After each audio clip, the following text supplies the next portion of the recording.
Good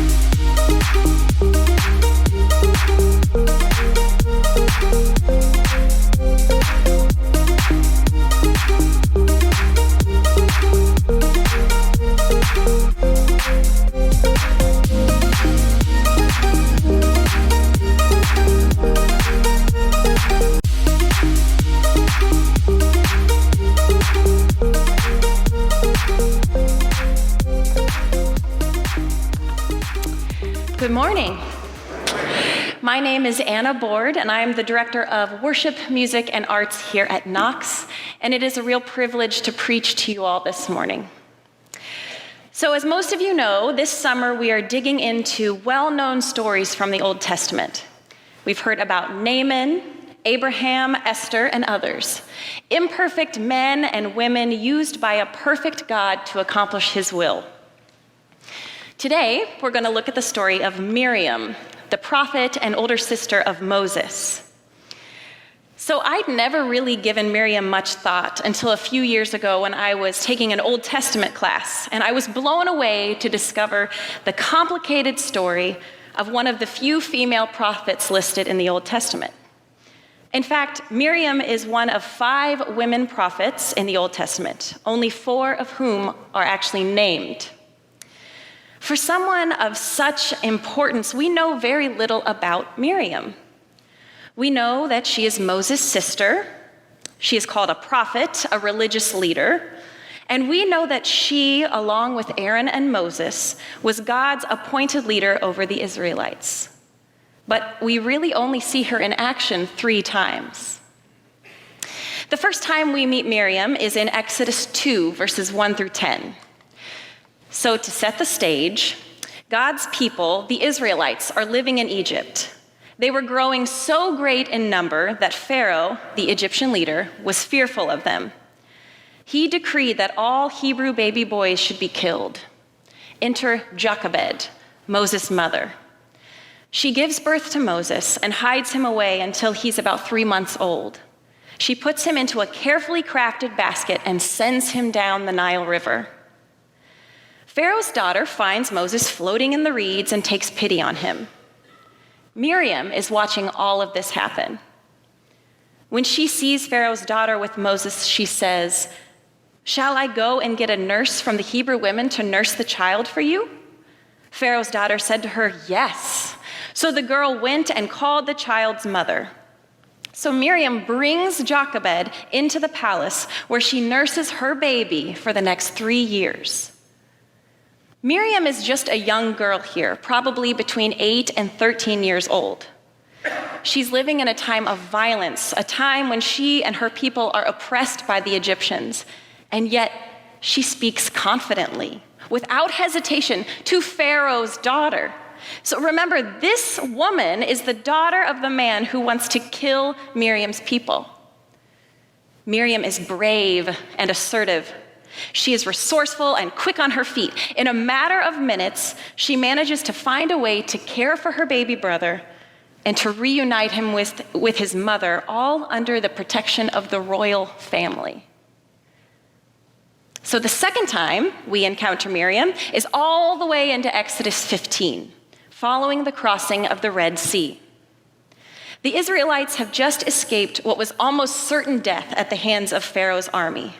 God split open the ocean before him, and they walked through the Red Sea. Before them was an unknown land. Behind them, Pharaoh's army was destroyed. Then the prophet Miriam, Aaron's sister, took a tambourine in her hand, and all the women went out after her with tambourines and with dancing. So I love that at this point in the scriptures, we haven't heard about or from Miriam for what is years at this point.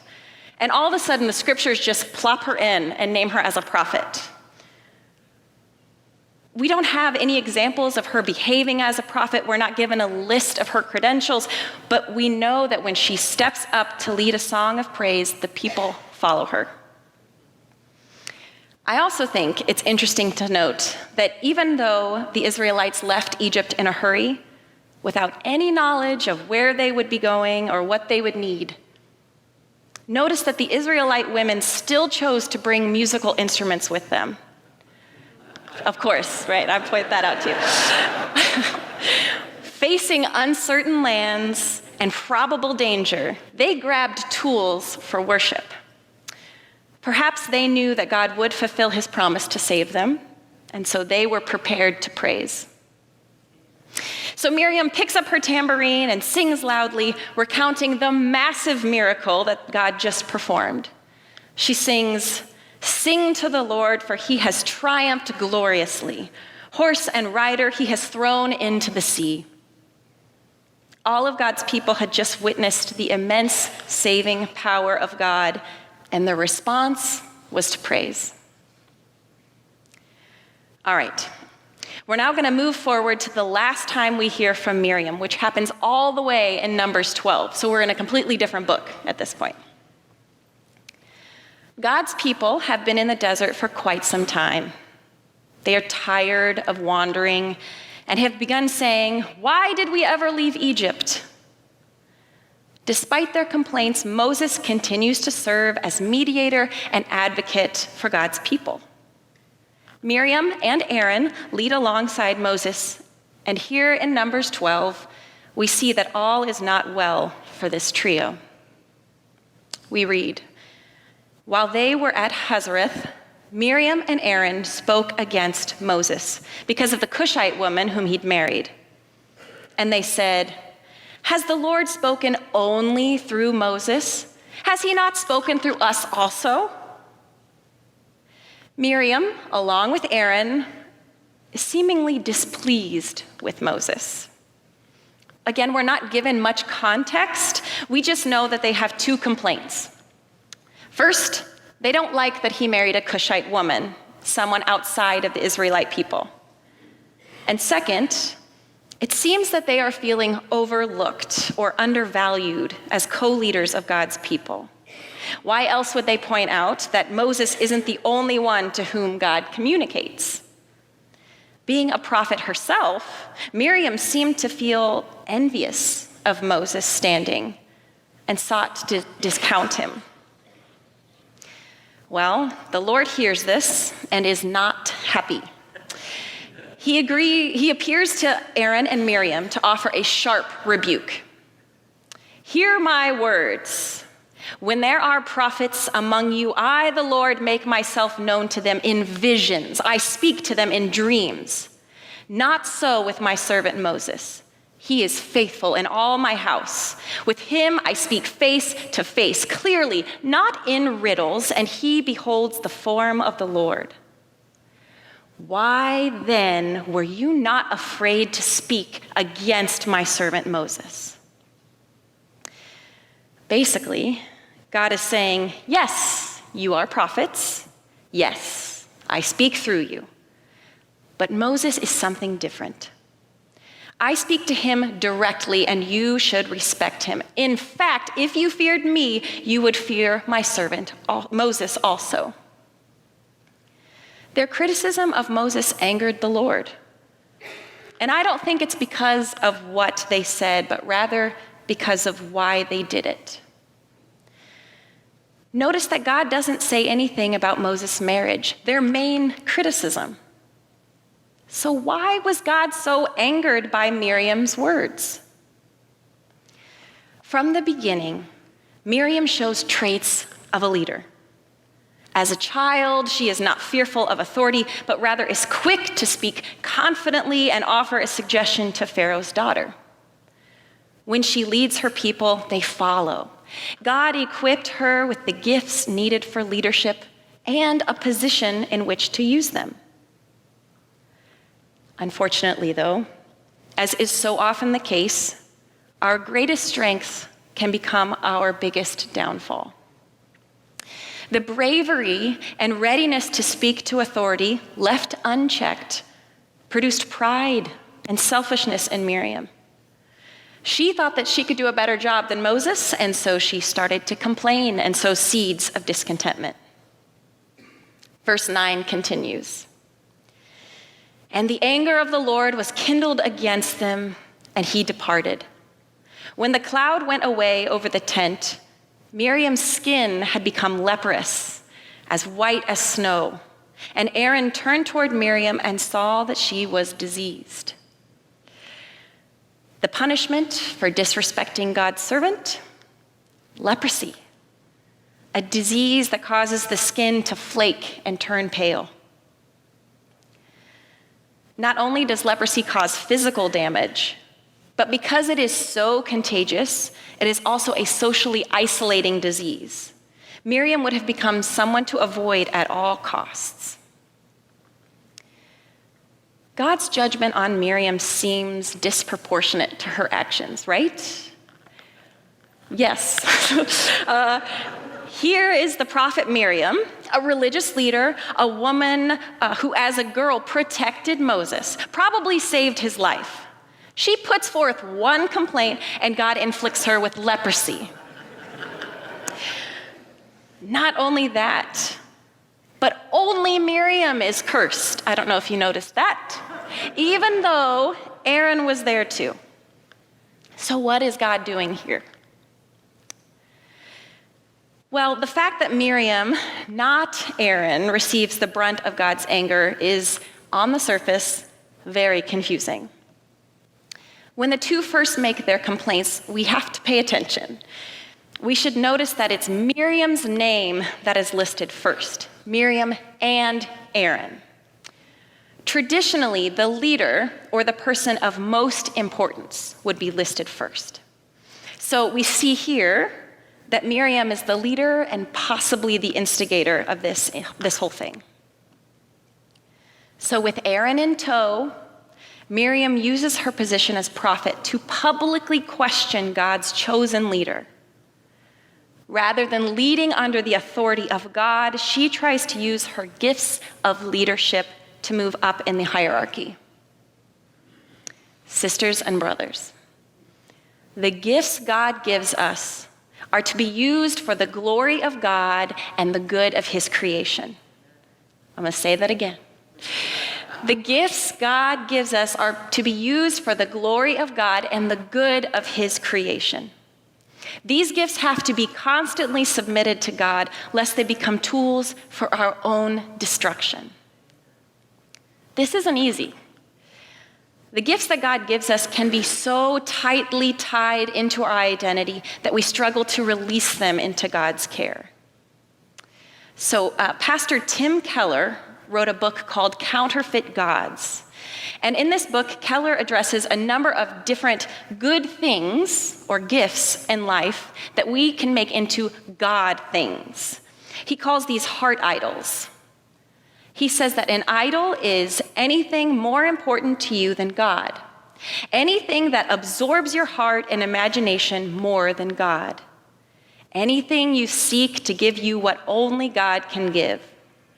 Anything that is so central and essential to your life that should you lose it, your life would feel hardly worth living. Keller gives the example of power.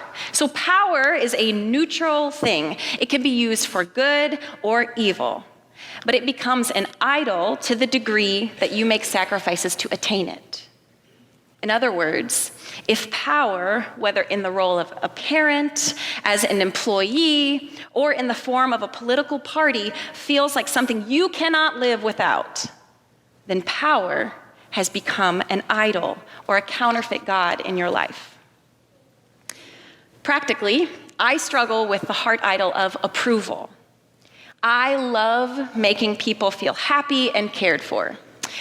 It's a silly thing, but I love it when guests come to my house and they feel so comfortable that they can take a nap or that they can open up a cabinet and grab whatever they need. Finding favor with others is a beautiful thing, and it can be used to build up the family of God. The gift of approval is just that, a gift.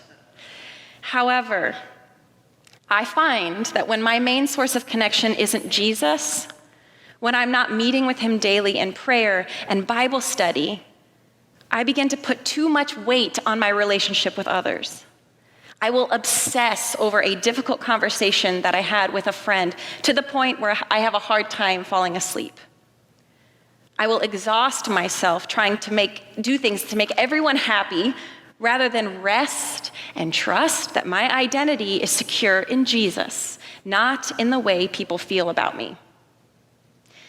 This idol of approval draws me away from Jesus and makes me indecisive and anxious. You see, these idols steal our joy. They are poor replacements for the one our hearts really long for.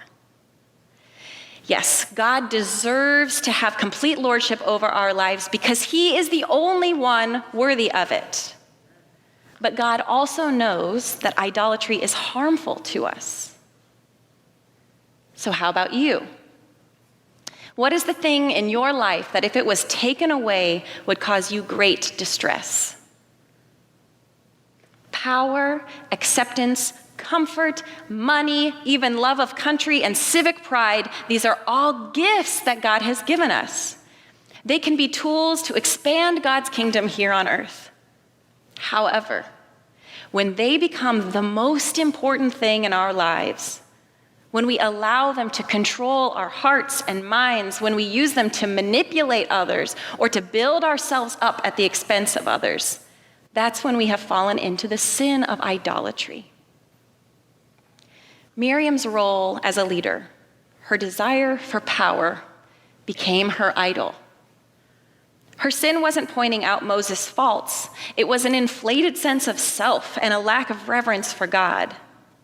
And so, it makes sense that God's judgment against her would be leprosy. Her gift of leadership and power over God's people became a stumbling block. And so, God inflicted her with a disease that inevitably stripped her of her power and influence, if only for a time. Moses and Aaron are distressed by her affliction. Moses appeals to God, and God agrees to heal Miriam after 7 days of isolation outside of the camp. God's judgment isn't malicious, but rather his gracious way of returning Miriam to righteousness. She could not lead as a prophet because she could not speak to her people. Her only role for these 7 days was to be alone before the Lord. Miriam is isolated for 7 days, but she is not abandoned. Despite her punishment, God's people still loved and respected Miriam as leader. In fact, we know that all of the people refused to set out for a new location until she was brought back into the community. This time of being away and of being alone was restorative for Miriam. Her relationship with God is redeemed, and she is healed. Miriam continues to serve with Aaron and Moses until her death in Numbers 20. I wish that we knew more of Miriam's story. I wish that we were given insight into her prayers as she waited those 7 days, separated from her people. Perhaps we're only given these 3 moments in her life to teach us something. Maybe we're not meant to rejoice in the mighty works of Miriam, but rather we are meant to encounter a holy, mighty, and good God who desires full lordship in our lives. Amen.